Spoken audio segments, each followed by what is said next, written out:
말씀의 제목은 말씀의 봉사자인 목사직에 관하여 라는 제목으로 말씀을 나누겠습니다. 하나님께서는 택한 자들을 홀로 내버려 두지 아니하시고 교회 가운데 두셨습니다. 그리고 이 교회를 직분자를 통하여서 하나님은 다스려 가십니다. 그래서 교회의 직분자는 반드시 하나님께 부르심에 근거해야 되는 자들이고, 두 번째는 외적인 부르심, 교회의 공적인 절차를 통해서 세워지는 거고 또 운영이 되어야 됩니다. 이것이 직분자의 합당한 태도예요. 그러니까 내적인 하나님의 부르심과 외적인 교회에서의 공적인 절차를 통하여서 직분자가 세워지고 공적인 절차를 존중하면서 직분을 준행해 가야 될 그런 책무가 직분자에게, 모든 직분자에게 있다는 것입니다. 그래서 직분자들이 충성할 것은 무엇이냐면 그리스도의 몸된 교회되게 하셨기 때문에 그리스도의 사명의 연장선에 서 있는 것이죠.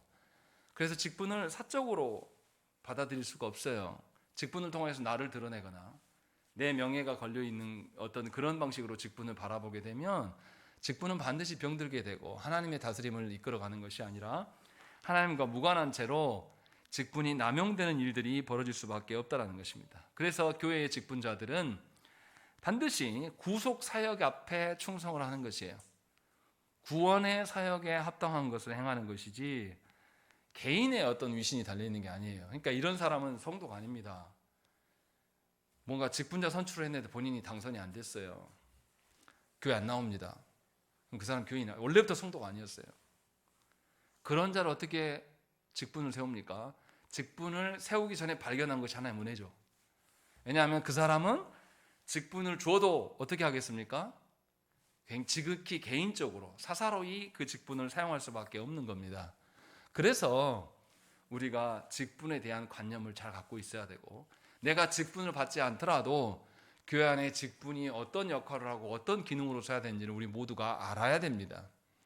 그래서 오늘부터 우리는 교회 안에 직분에 대해서 배우려고 해요. 구체적으로 교회 안에 직분이 뭐뭐 있습니까?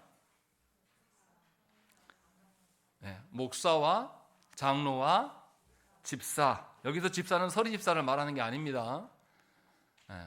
안수 집사만을 말하는 거예요. 그러니까 교회 안에 온전한 직분은, 성경에서 말하는 직분은 목사와 장로와 집사뿐이에요.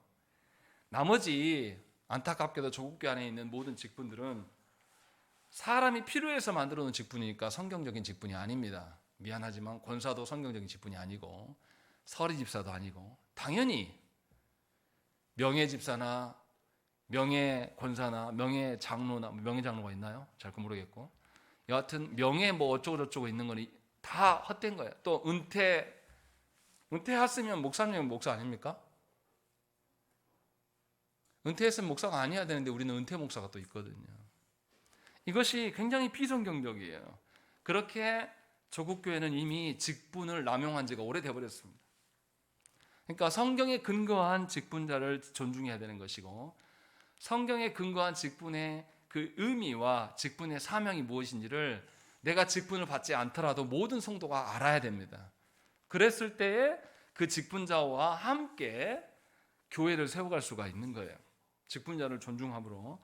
그래서 오늘은 목사의 직분에 대해서 알아보고자 합니다. 뭐 다음 주는 그러면 당연히 장로의 직분 나올 것이고 또 안수집사의 직분에 대해 나오겠죠. 자, 그러면 우리가 먼저 목사의 직분을 생각해야 됩니다. 장로교에서 최초로 신앙고백서로 쓰여진 신앙고백서가 뭐냐면 프랑스 신앙고백서예요. 거기에서 교회를 어떻게 정의를 하고 있냐면, 교회는 하나님의 말씀과 그 말씀이 가르치는 순수한 교리에 순종하는 일에서 하나가 된 믿는 자들의 회집을 교회라고 정의합니다. 다시요. 하나님의 말씀과 말씀의 기반으로 한 교리, 이것에 순종하는 자들의 모임이 교회라고 본 거예요. 다시 말하면 교회는 말씀을 가르치고 말씀대로 살아야 될 공동체임을 분명하게 밝힙니다. 이 교회됨에, 이 교회 안에서 말씀을 가르치고 말씀대로 살아야 되는 것이 교회의 본분인데, 이것을 가장 잘 반영하는 직분이 뭡니까? 목사직이에요. 그래서 목사는 말씀을 설교하고 가르치는 일과 말씀을 보여직으로 드러내는 성례를 집례하는 그런 말씀의 봉사자입니다. 다시요, 목사는 말씀을 설교하는 것만 끝나는 게 아니라 말씀을 가르쳐서 성도들한테 적용하고 또 보여지는 말씀으로서의 성례를 집례하는 말씀의 봉사자입니다. 그러니까 말씀의 봉사자라는 의미 안에는 설교만 하고 끝나는 것이 아니라 그 말씀이 성도들에게 실제로 구체적으로 구현되고 있는가, 적용되는가를 살피는 역할까지도 포함되어 있는 것이죠. 그것을 이야기합니다. 구약의 선지자는 하나님으로부터 계시를 받고 그리고 나서 하나님의 말씀을 대언했습니다. 신약에서 또 이런 자가 있죠. 사도들이 있어요. 사도들은 예수님께 직접 말씀을 배우고 예수께서 직접 파송의 과정을 거치면서 훈련을 받았어요. 이렇게 받아서 하나님의 말씀을 전했어요. 그런데 목사직은 달라요. 목사는 뭘 전하는 자입니까? 말씀이긴 한데 어떤 말씀이죠? 구약과 사도들과 약간 다른 말씀. 어떤 거죠? 뭐가 다릅니까? 구약의 선지자들은 하나님의 말씀을 전한 것을 하나님이 계시로 보여줘가지고 알아요. 사도들도, 초대교회에 있었던 사도들도 예수님께 배운 것을 근거로 가르쳤단 말이에요. 그러면 지금 우리는 하나님께 직접 계시도 받지도 않고 또 사도들처럼 예수님과 동행한 사람이 없어요. 그러니까 목사는 어떻게 하는 거죠? 이미 완성된, 기록되어져서 완성된 성경을 가르친다는 점에서 구약에 또 신약에 있었던 사도들과의 직분성이 달라요. 이거는 지난번에도 제가 설교할 때 말씀을 드렸습니다. 일반적인 직분이냐 아니면 특별한 단기간에 있었던 직분이냐라고 했을 때 선지자와 사도는 이제는 없어요. 분명하게 완성된 하나님의 말씀을 가르치는 거예요. 그래서 목사는 보이지 않는 하나님의 말씀인 성경을 가르치고 또 이 말씀을 보여지도록 성례를 시행함으로 말씀을 가르치는 것입니다. 그러니 저와 여러분들은, 모든 성도는 설교를 통하여서 하나님의 말씀을 알아가야 되고 동시에 성례를 통하여서 하나님의 말씀을 경험하는 것이죠. 이것이 분명하게 교회 안의 가장 본분이라는 것입니다. 이처럼 목사의 직분은 교회에 있어서 매우 중요한 직분입니다. 그렇기 때문에 목사는 말씀의 사역자로서 하나님께 부르심을 받아야 돼요. 이것을 소명이라고 이야기합니다. 두 가지의 소명이 있죠. 내적인 소명과 외적인 소명. 내적인 소명은 하나님께서 주시는 내 안에 하나님을 사랑하는 마음, 하나님이 주신 직분에 대한 그 동경들, 그런 열망들, 이것을 표현하는 것이고, 또 하나님이 나를 부르셨으면 나를 부르신 것이 다른 사람들에게도 인정이 돼야 돼요. 이것이 외적인 부름입니다. 그래서 내적인 부르심과 외적인 부르심이 모두 다 공동체 안에서 확실히 공증을 받아야 돼요. 그래야지만 직분자가 세워지는 것입니다. 그래서 이 목사직이 분명하게 공적인 절차에 의해서 세워지는 것이죠. 이렇게 세워지는 것은 하나님의 권세로 말미암음이에요. 그래서 다른 직분이 이 목사직을 대체할 수 있습니까? 없어야지 정상이에요. 그런데 대체가 됩니까? 안 됩니까? 한국교회 현실 속에서요. 대체를 하고 있어요. 뭐가 그럽니까? 한국교회 부패한 책임을 누구한테 돌려요? 목사 개인에게 다 돌려요. 부흥 안 되면 누구 책임입니까? 목사 책임. 그래서 목사 쫓아내고 새로운 목사 청빙하면 그만인 거죠. 이런 식으로 목사의, 목회자에 대한 권위를 부정해요. 제가 말은 목사 개인을 섬기라는 뜻이 아니에요. 목사의 직분은 하나님께서 주신 것이고 하나님의 권위로 말미암아 세워진 자리인데 그렇게 보지 않는 거죠. 그래서 어떤 일이 벌어집니까? 목회자를 이제는 별로 존중하지 않습니다. 물론 그 책임은 목회자들에게도 있어요. 목회자들이 하나님 부르신 본분대로 직분을 감당한 것이 아니라 돈에, 또 성적인 것에, 또 아니면 세상 사람의 권세에 자기의 직분을 남용하고 더럽혔던 그런 사건들이 많이 있기 때문에 신뢰가 떨어진 것은 맞습니다. 그러나 분명하게 그 직분을 세우신 분은 누구십니까? 하나님이셔요. 우리는 하나님 때문에 그 직분을 존중하는 것이지 사람의 연약함 때문에 그 직분이 없어질 것이다, 또는 그 직분이 위태롭다라고 보지 않는다라는 것이죠. 그리고 제일 심각한 게 있어요. 교회 안에서 목사의 직분에 대해서 잘 모르고 그것을 권세를 하나님으로부터 온 것을 인정하지 않기 때문에 설교 누가 해도 됩니까? 누가 해요? 목사만 합니까? 목사님 없으면 누가 해요? 장로님하고 사모님도 하고 집사님도 하고. 심한 교회는요, 제가 사역했던 교회는 동네 빵집 사장님 데려와서 설교도 시키고, 그 사람 예수 안 믿어요? 근데 그런 일도 하는 것을 목격하게 됩니다. 왜 그렇습니까? 목사직이 무엇인지를 아예 모르는 거예요. 그래서 말씀을 어떻게 세워가는 것이 아니라 자신들의 방식대로 하는 거죠. 역사적으로 교회 역사 가운데 제세례파들이 그렇게 했습니다. 제세례파들은 기성 교회들이 갖고 있는 그 직분, 하나님 주신 권세를 인정하지 않았어요. 그래서 모든 직분 다 필요 없다라고 그렇게 하면서 누가 설교할 수 있다고 생각했냐면, 기도하는 중에, 말씀 보는 중에 자기가 하나님으로부터 계시를 받은 사람, 그 사람이 나와서 아무나 설교해도 돼요. 그래서 제세례파 사람들은 그냥 은혜 받다가, 성경 읽다가 은혜 받으면 감동을 받아서 그냥 나와서 설교합니다. 이것이 뭡니까? 한국교회에서 흔해 빠져 있는 간증입니다. 간증은 절대 설교가 아니에요. 그 사람의 체험일 뿐이지 하나님의 말씀과 동급일 수가 없습니다. 그런데 한국교회에서는 설교 자리를 누구에게 세웁니까?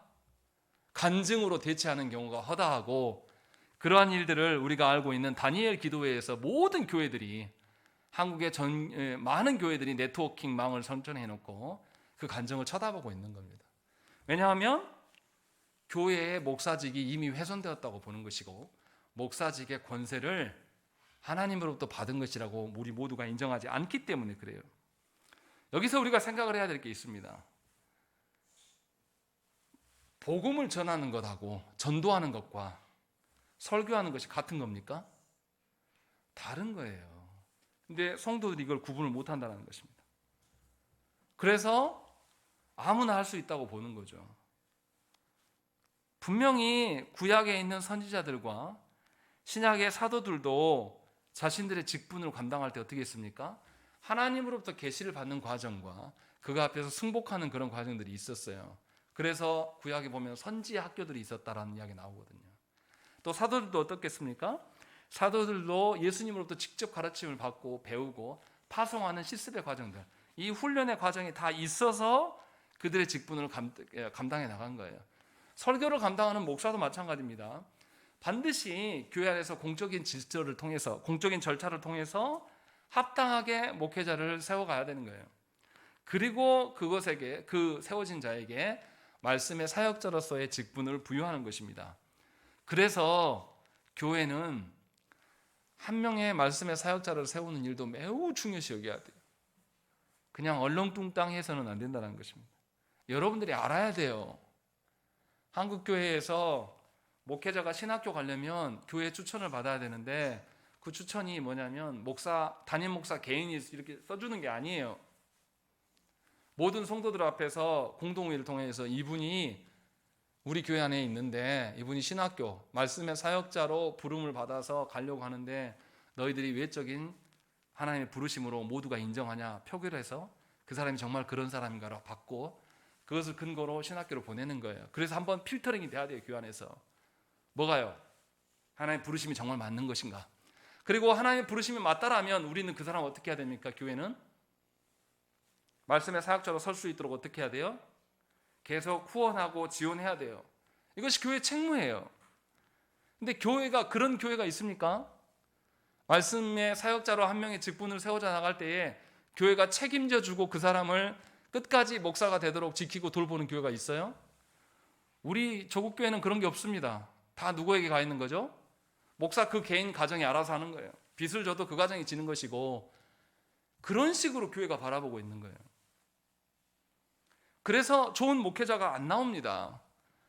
왜냐하면 사모님이라도 잘 만나가지고 사모님이 돈이라도 잘 보면 뭔가 보완이 되고 뭐 하겠으나, 신학교 다닐 때도 공부만 하게 내버려 두지 않아요. 뭐 하랍니까? 사역을 하라 그래요. 아니, 말씀을 알아야지 사역을 하죠. 근데 말씀을 잘 모르는데 신학생인데 아직 말씀에 대한 태계가 안 잡혀졌는데 그 사람들에 와서 일을 시켜요, 교회에서. 근데 어떻게 줍니까, 페이를? 법적인, 한국에서 말하는 법적인 최저임금이라도 맞춰주나요? 그런 거 없어요, 교회는. 열정페이, 열정페이. 그러니까 교회가 목사직을, 말씀의 사역자를 공적인 절차에서 세운다는 의미를 성도들이 압니까, 모릅니까? 아예 관심이 없어요. 그러면서 좋은 목회자가 없다라고 말해요. 이것은 하나님께서 교회를 말씀을 통해서 다스리시고 말씀을 구현하는 공동체로 부르셨다는 사실을 우리 모두가 인정하지 않는 겁니다. 다 부정하는 거예요. 잘 기억하셔야 돼요. 교회 안에 말씀이 바로 세워져야 되는 것은 바로 목사직이 바로 세워져야 되는데, 우리가 목사직 한 명의 말씀의 사역자를 위해서 우리 교회가 얼마나 힘쓰고 있는가 라는 것에 대한 책무에서 우리 모두가 자유롭지 않다는 것이죠. 여러분들에게도 책임이 있어요. 그런 적 없다, 나에게 요청한 사람이 없다, 이런 말 할 필요가 없는 겁니다. 분명하게 바른 말씀의 사역자가 세울 수 있도록 분명하게 우리가 구분을 해야 돼요. 모든 그리스도인에게는 어떤 의무가 있습니까? 복음을 전달해야 될, 전도해야 될 의무는 다 있어요. 그렇지만 모든 그리스도인에게 설교할 의무가, 권한이 있습니까? 그렇지 않다라는 거죠. 그래서 하나님께서 구별하여 내신 그 설교의 권한, 이것을 다른 말로 하면 강도권이라고 해요. 이 강도권을 가진 자를 세우기 위해서 우리는 분명하게 목사직을 존중하고 목사직을 세워가는 일에 힘써야 되는 것입니다. 그래서 교회 안에서 아무나 설교시키면 안 돼요. 목사가 특별하게 무슨 일로 인해서 자리를 비웠을 때는 다른 목회자를 초청해서 설교를 부탁드리거나, 아니면 정말로 이도저도 안 되는 경우에는 교회 안에 직분자들, 장로나 안수집사를 통하여서 목사의 설교를 대독할 수는 있어요. 그것이 맞아요. 그러나 그들에게 설교문을 작성하고 그들의 말을 하면 안 돼요. 한국교회는 이미 그것을 넘어선 지가 오래됐습니다. 그래서 어떻게 됩니까? 목사가 다른 데로 청빙을 받아서 교회가 빈자리 있으면 누가 설교해 버립니까? 장로님들이 설교 준비 막 하고 자기 하고 싶은 이야기 막 해버려요. 왜냐하면 설교를 뭐라고 본 거예요? 하나님의 말씀으로 보지 않아요. 우리 모두가 그렇다라는 것이죠. 그래서 분명하게 이 목사에게 부여한 강도권에 대해서 우리가 생각을 해야 되고, 또 우리에게 부여된 전도에 대한 의무, 이 복음에 대한 것들을 구별을 해야 한다는 것입니다. 정리하면 말씀의 봉사자는 사람이 보기 위해서 어떻게 세운 것이 아니라 하나님이 불러놓으신 자예요. 다시 말하면 하나님이 부르셨다라는 것은 그 직분을 세울 때 있어서 반드시 하나님의 질서대로, 공적인 절차대로 세워져야 되는 것이고, 그렇게 세워진 목회자는 설교할 때 자기 말을 하는 것이 아니라 온전히 하나님의 말씀만을 대언할 수 있어야 되는 것입니다. 이것이 목사직에 대한 기본적인 토대예요. 그래서 신학교는 아무나 가는 것이 아닙니다. 신학교 가서 소명받으면 안 돼요. 이미 하나님께 소명을 받은 자, 그리고 교회 안에서 또 다른 이들에게 모두 외적인, 당신이라면 정말로 목회자를 해야 될 것이고, 당신에게 내 영혼을 맡길 수 있을 정도가 됩니다 라는 이런 것들이 교회 안에서 확인이 돼야 돼요. 그리고 나서 교회는 추천서를 써서 노예나 신학교로 보내야 되는 거죠. 이렇게 확실히 필터링이 돼야 되는 것입니다. 그런데 과연 이게 제대로 작동하고 있느냐? 조국교회는 그렇지 않습니다. 신학교에서 받을 때도 이 소명을 검사하지 않아요. 노예에서 목회자 후보생으로 면접을 보고 일정의 어떤 과정을 거치는데 매우 형식적이에요. 목회를 위하여서 정말로 네 모든 것을 내려놓고 주님의 일을 위해서 할 수 있는지 점검 자체를 안 합니다. 그러니 어떤 목회자가 나오겠습니까? 형편없는, 하나님 보시기에 정말로 하나님의 부르심이라면, 우리가 하나님의 부르심 앞에서 직분을 세워져 간다면 얼마나 면밀하게 살펴야 되고 얼마나 확실하게 봐야 되겠습니까? 이것이 직분을 대하는 우리의 태도가 되야 된다는 것이죠. 근데 안타깝게도 그런 체계가 우리 시대는 없어요. 그래서 신학교를 나와도 말씀을 대하는 태도가 신학교 나온 사람들에게 없습니다. 말씀에서 아무리 이렇게 말해도, 이렇게 해야 됩니다 라고 말해도 나 기분 나쁘면 어떡해요? 던져버리는 거예요. 그냥 분명하게 이 절차를 교회에서 추천의 과정을 통해서 하나님의 부르심을 확인받고, 또 노회에서 목회자 후보생 고시 보면서 거기서 한 번 더 확인받고 신학교 입학하는데 원서 써가지고 또 검토받고 그렇게 어렵게 해서 신학교 갔다고 쳐보세요. 그러면서 다른 어려움이 있다 하더라도 그 어려움에 봉착할 때마다 그가 쉽게 그 자리를 놓겠습니까? 지금까지 이러이러한 절차로 이렇게 거둬왔는데 쉽게 적용하면 이런 겁니다. 어렵게 해서 이렇게 무엇인가 우리가 이뤄놓은 사람에게 다시 그 과정 거치라고 우리 합니까 안 합니까? 남자들한테 흔한 말로 남자들이 악몽 중에 제일 무서운 악몽이 뭔지 아세요? 군대 다시 가는 거예요. 나 갔다 왔는데 꿈속에서 영장이 다시 나왔대요. 헌병들이 나를 데리러 왔어요. 정말 죽을 맛입니다. 안 가고 싶어요.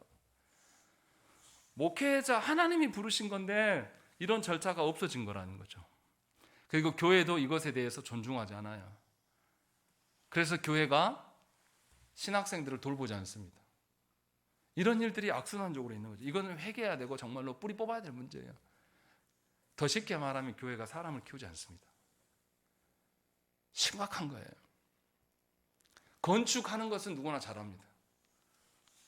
건물에 대해서 집중하는 것은 한국교회의 큰 흐름이에요. 그런데 정말로 하나님 앞에서 합당한 말씀의 사역자를 세우는데 우리가 힘쓰고 애쓰고 그걸로 기뻐하냐? 안 그러는 것이죠. 왜 그렇습니까? 교회를 뭘로 보니까? 하나님의 말씀으로 다스리는 공동체를 우리는 보지 않아요. 사람들의 모임으로 봅니다. 커뮤니티. 교회에서는 사람을 위로해주고 사람의 기분을 맞춰주고 이렇게 보기 때문에 직분의 기능이 훼손되는 거예요. 그래서 직분의 역할이 희미해집니다. 그래서 목사가 설교를 해도 성도들이 와서 뭐라고 합니까? 나 목사님 설교 때문에 상처받았어. 목사님 나들으라고 한 소리죠. 이거를 흔하게 합니다. 그리고 또 목사를 그나마 사랑하는 사람들 뭐라고 합니까? 와서 목사님 그렇게 하면 성도들 부흥 안 돼요.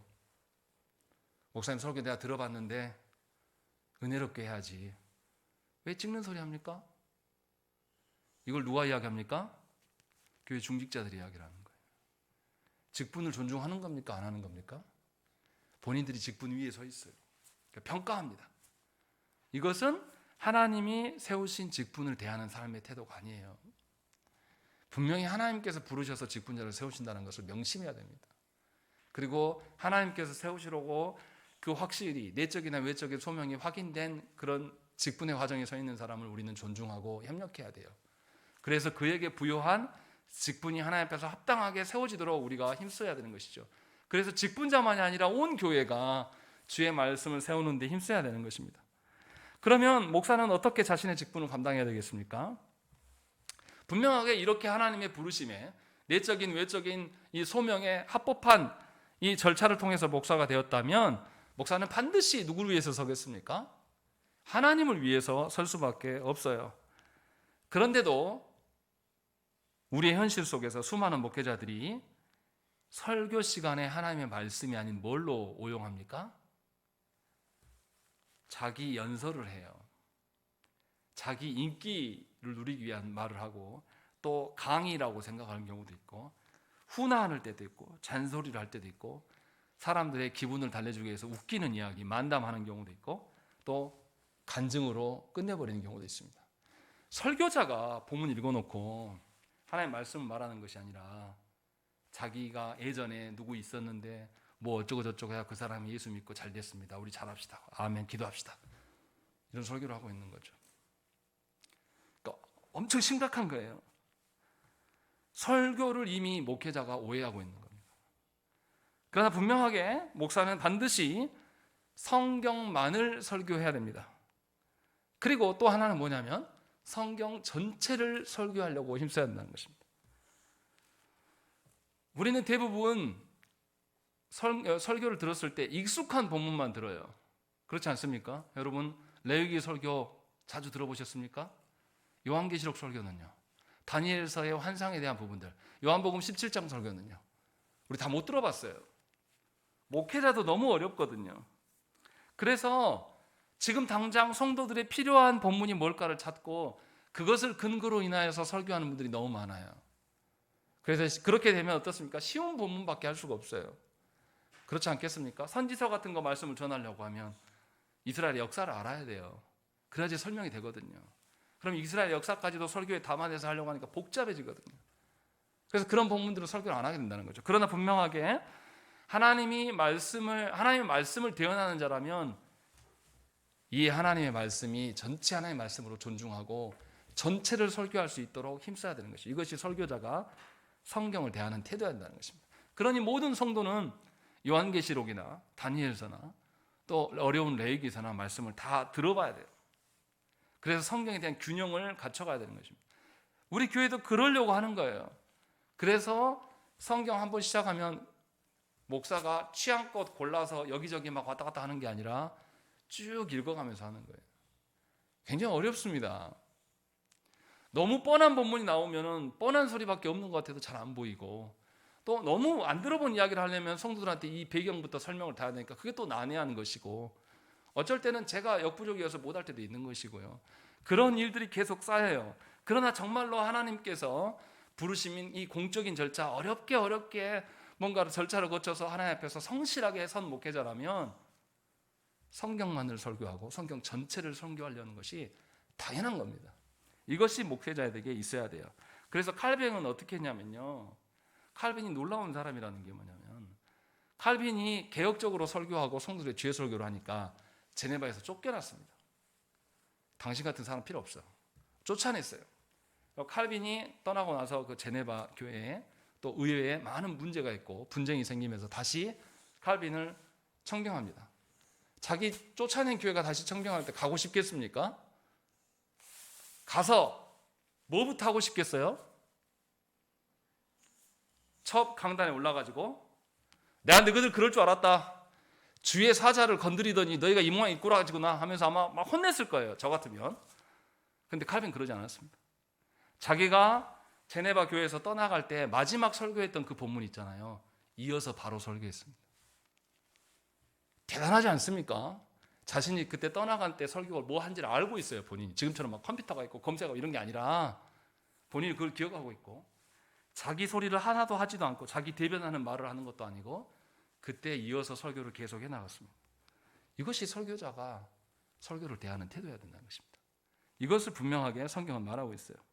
그래서 목사는 오로지 말씀의 사역자로서 부르심에 충성해야 됩니다.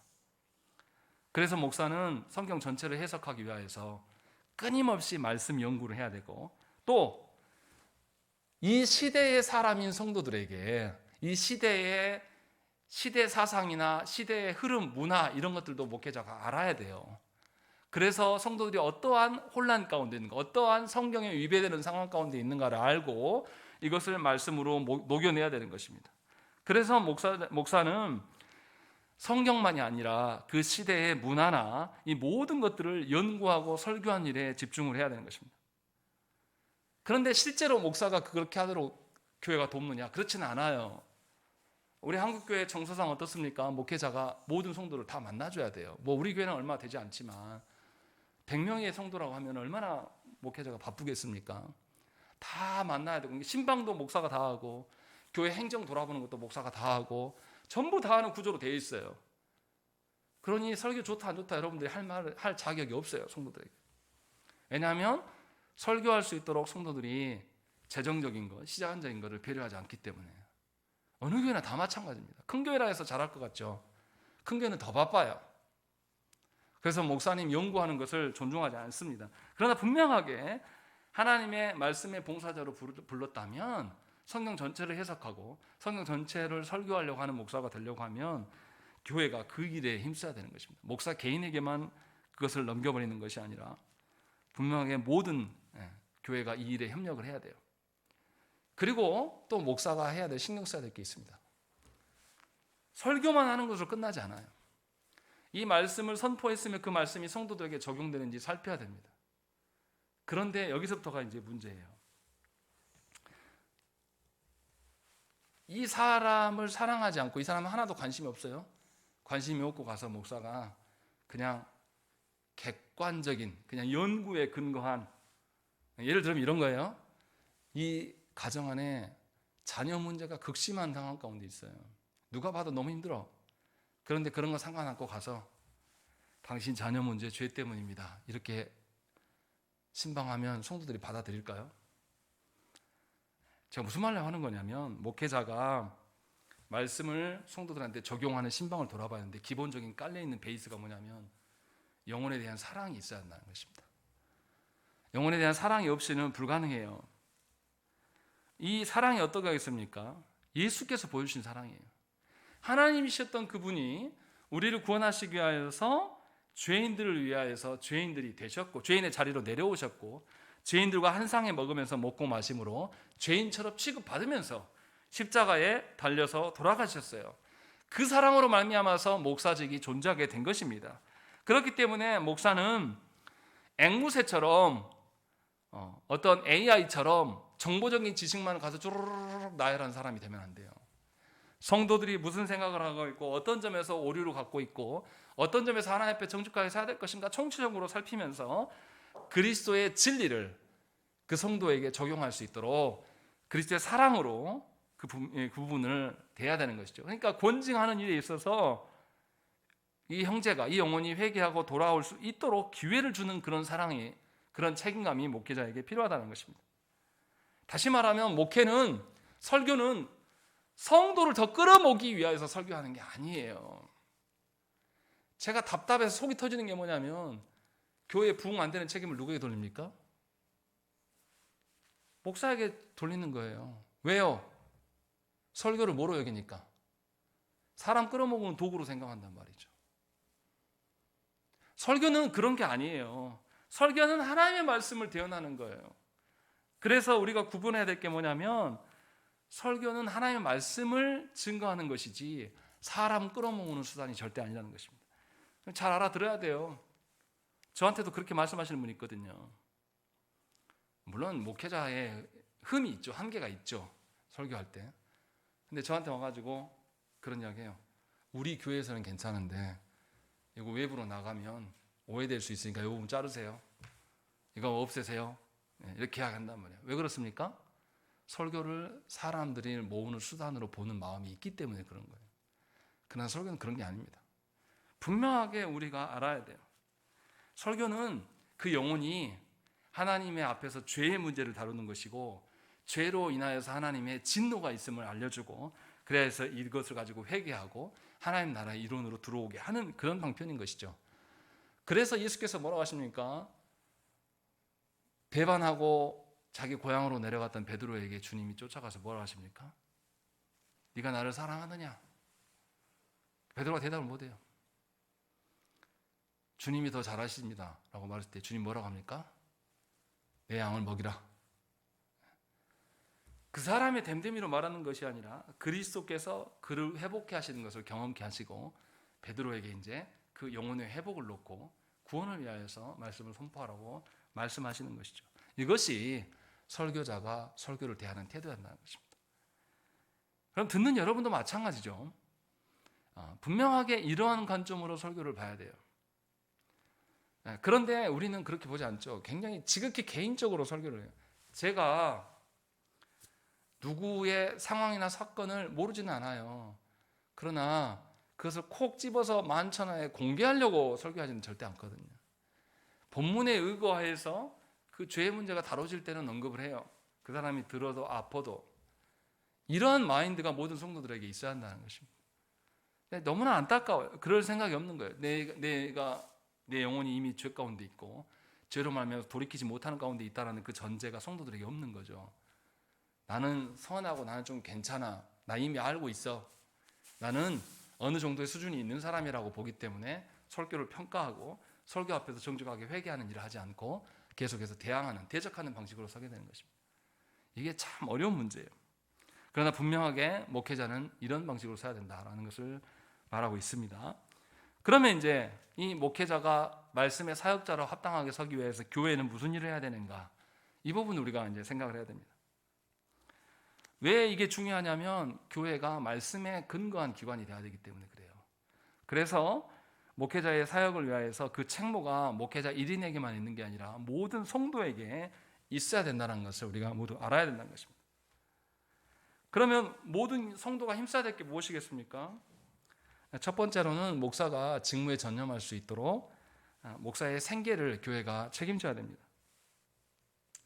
생계의 문제로 인하여서 목회자가 말씀 사역에 부족함이 생긴다면 교회의 불충이에요. 이게 목사의 불충만이 아니라 교회의 불충이 되는 것입니다.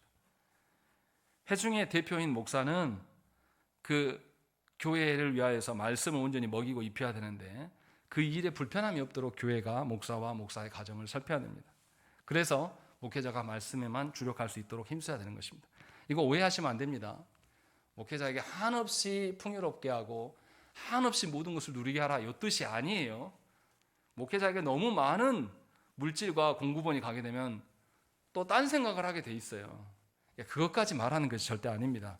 말씀 사역에 주력할 수 있는 그런 환경을 만들라는 것이죠.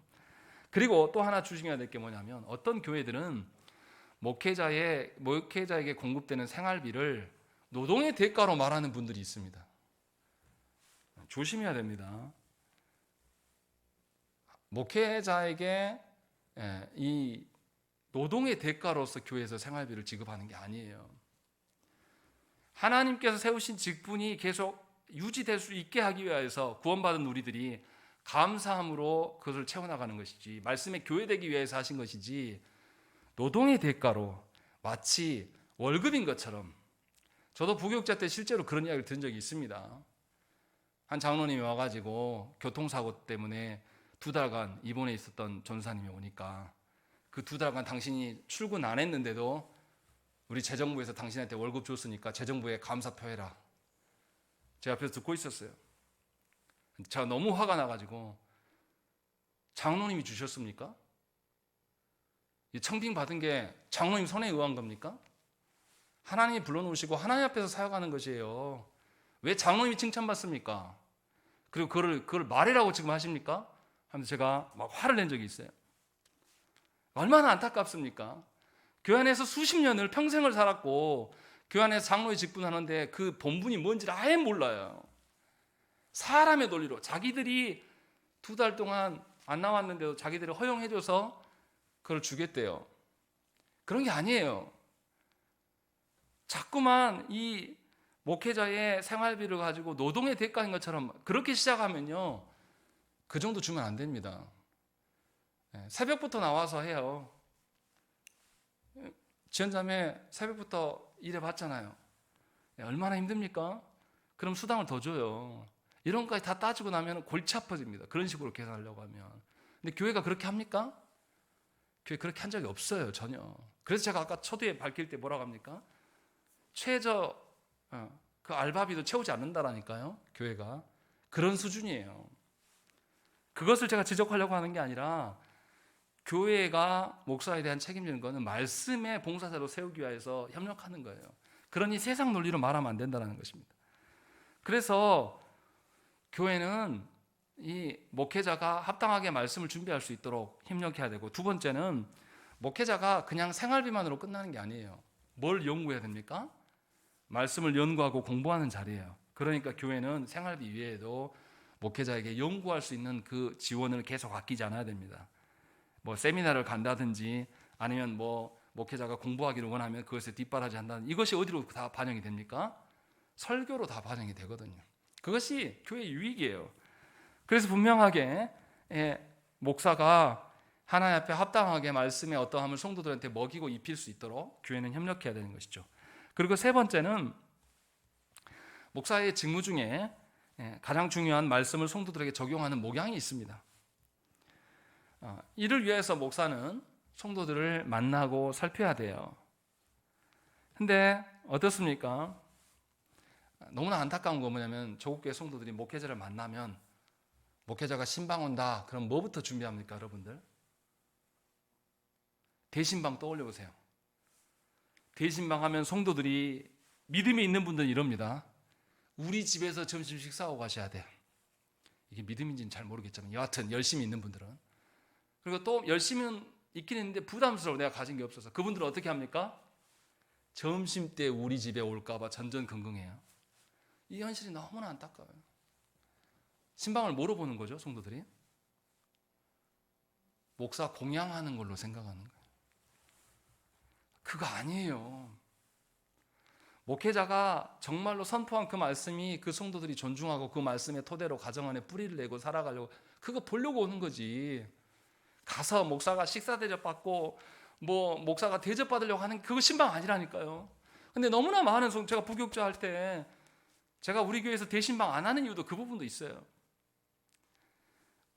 목사가 올까 봐 굉장히 부담스러워하는 거예요. 생각을 해보십시오. 말씀을 적용하는 일이 목적이라면 꼭 집에 안 가도 돼요. 교회로 불러서 신방할 때 교회 불러서 하는 게 제일 부담이 없거든요. 그렇지 않겠습니까? 그러니까 분명하게 중요한 것은 뭐냐면 우리가 성도들이 알아야 될 게 있습니다. 성도들이 목사를 만나는 목적은 뭐에 있습니까? 말씀을 나에게 적용하고 말씀대로 내가 사는지 점검받으려고 만나셔야 된다는 거예요. 다른 목적으로 만나는 분들이 너무나 많아요. 그래서 목회자를 만나면 무조건 말씀의 이야기를 하는 것이고, 목회자를 만나면 그 말씀의 기준들을 다시 재정립받는 것이고, 그러려고 우리가 목회자를 만나고 목사도 그 일을 위하여서 성도들을 만나야 되는 거예요. 자신의 생활비가 부족하고 자신이 뭔가 필요한 것이 있는데 돈 많은 성도를 만나가지고 좀 주세요, 이러려고 만나면 안 된다는 것이죠. 이거 아주 나쁜 목사지 않습니까? 그래서 교회가 이것들을 분명하게 인정해야 되는 것이에요.